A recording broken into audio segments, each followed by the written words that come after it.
അമ്മ ചോറെടുത്തായിരുന്നോ? അല്ല വേണ്ട, ഞാൻ പുറത്തുനിന്ന് കഴിച്ചോളാം. പിന്നെ തറ തുടയ്ക്കാൻ പോകുന്നവർക്ക് ഇപ്പൊ ഞാൻ പൊതിച്ചോറ് കെട്ടാൻ പോവാ.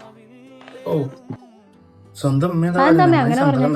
ഞാൻ പറഞ്ഞാൽ എന്താ തെറ്റ്? നിന്നോട് ഞാൻ ഗൾഫിൽ പോകാൻ പറഞ്ഞല്ലേ? നീ മനഃപൂർവ്വമല്ലേ പോവാത്തത്? അതേമേ, ഞാൻ മനഃപൂർവ്വം പോവാത്ത. അതല്ലല്ലോ ഞങ്ങൾക്ക് അറിയാടി. ഇനി നീ എങ്ങാനും പോയി ഞങ്ങൾ രക്ഷപ്പെട്ടു പോയാലോ? അല്ലേലും നിന്നെ കൊണ്ട് എന്ത് ഉപകാരമാണ് ഈ വീടിനുള്ളത്? അച്ഛൻ മരിച്ചെന്റെ പിറ്റേന്ന് തുടങ്ങിയതാ എന്റെ കഷ്ടപ്പാട്.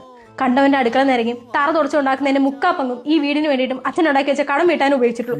അതിനൊരു നയാ പൈസ എന്റെ ആവശ്യത്തിന് വേണ്ടി എടുത്തിട്ടില്ല. അമ്മ, എനിക്ക് 30 വയസ്സായി.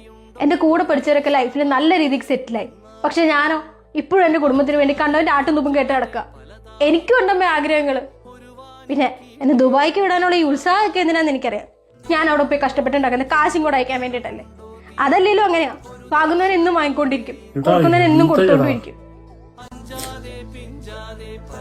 സെറ്റ്